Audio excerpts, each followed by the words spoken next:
Sebelum melanjutkan, jangan lupa subscribe dulu, terima kasih. Bab 223, tidak bisa membedakan anjing dari orang. Jiang Muye benar-benar kalah di babak ini. Sebenarnya, dialah yang memulai perang, tapi dia sendiri yang menginjak ranjau dan tidak bisa melangkah lagi. Musuh sungguh brutal. Ningxi tidak dapat mempercayainya. Aku tidak pernah menyangka bahwa orang seperti Suster Zizi juga bisa buta.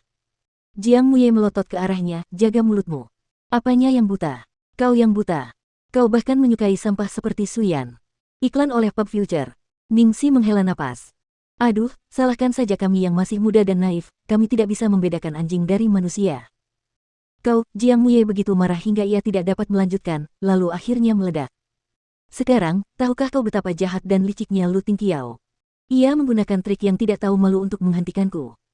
Setelah mengatakan itu, dia pikir dia akan melihat penyesalan di wajah Ningxi, tetapi sebaliknya, dia melihatnya bertindak konyol dan tergila-gila.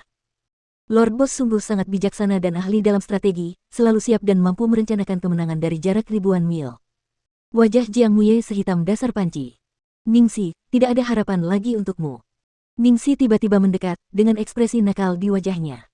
Hei, apa yang terjadi antara kamu dan Suster Zizi? Melihat wajahmu, itu tidak tampak seperti sesuatu yang sederhana seperti mantan pacar. Jiang Muye, orang ini tidak akan sekhawatir itu terhadap sesuatu yang remeh seperti mantan pacar. Urus saja urusanmu sendiri dulu. Jiang Muye tampak tidak senang, dan bertanya dengan ragu-ragu, apa yang kalian bicarakan tadi? Iklan oleh Pop Future. Ningxi mengangkat bahu. Tidak banyak, dia memberitahu saya bahwa penulis sedang merevisi naskahnya, dan syuting akan dilanjutkan dalam waktu setengah bulan. Saudara Ming juga mengatakan hal yang sama kepadaku, akan ada lebih banyak penekanan pada kisah Meng Changge dan Sun Huanqing setelah penulisan ulang. Mengenai Ning Xueluo dan Zhao Shizu, belum jelas apakah mereka akan digantikan, tetapi karena Lu Tingqiao sangat peduli padamu, aku yakin dia pasti akan menyingkirkan mereka.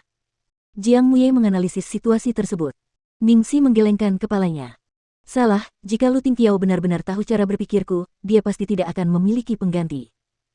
Karena, menggunakan kekuatanku untuk mengalahkan Ning Xueluo sepenuhnya dalam film, dan membuatnya tidak lebih dari sekadar lawan main untuk peranku, bagiku, adalah cara terbaik untuk membalas dendam. Setelah mengatakan ini, ponsel Ningxi berbunyi bip dengan pemberitahuan berita hiburan terkini. Dia berlangganan beberapa situs berita hiburan penting, dan setiap kali, berita terbaru akan muncul dengan sendirinya.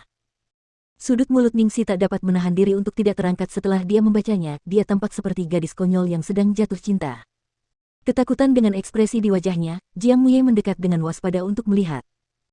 Itu adalah pengumuman terbaru dari Glory World. Lu Corporation telah turun tangan untuk menggantikan investasi yang ditarik oleh Ning International dan Starlight Entertainment.